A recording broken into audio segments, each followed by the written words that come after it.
که خلاصه میخانه و رویبه رما خبر که جامونه. وعلیکم سلام مزیا شه خیر و خیرات شي راځه هلکه صاحب خو کښېنه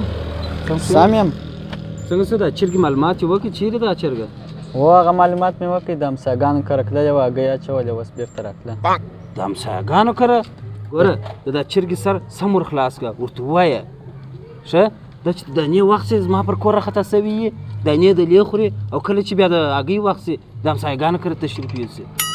سمې سر ور خلاص کړه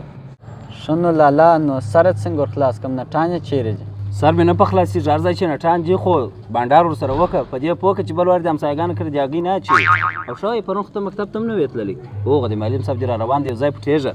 هله لالا ته پټ شه ما هغه ته په مرګ تېر کړی څه شي بلا ولې زه دې ورته وژلی یم او ته مکتب ته نه یې تللی تا خو ول دروازه یې تړلې وه معلم صاحب ته خو راسه یو وارې ستا صدقه سم ته راسه لالا ته مه راغواړه بېله هغه هم دا معلم صاحب ما سره شرط دی بیا زه ستا سر در خلاصوم بلا دې وه ستا سر په شټۍ څه خلاصېږي ته راسه معلم صاحب راسه السلام علیکم وعلیکم معلم صاحب خدای دې راوله دلته څه دلته کښېنه معلم صاحب دلته خدای دې راوله معلم صاحب ستړي مه سئ څنګه یاست او خیر پرون دا هلک نه و درغلی لږ چې والله زه مې یو څه خېجلی یم ده خو زما په خیال په کور کې مشر ورور وفات شوی دی نو سړی چې شکه معلم صاحب د خدای سره دې احتیاط کوه مشر ورور یې زه یم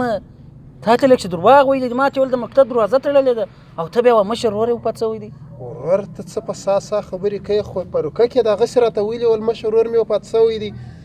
خو دغه دی ناست دی خو زه به درواغ نه وایم نو زه اوس پر واچوم او بیا ستا پر تندي خو نه دي لیکل چې ته د مشر ورور خیر اوسه معلم صاحب بخښه دې ته ډېر مشرفه سړی قرار ده دا غوږه ونیسه ډایرکټ یې بوځوه دغه ته مکتب ته یعنې درواغ یې ویلي دي درواغ یې ویلي دي بلا ولې نو زه د کوم یم چې مړ یم خو ستا مخ ته ناست یم چای څښې الله دې غم راکړه درس وخت یې راولاړ سه لکه ورشه داسې مه کوه بل وخت ته ځه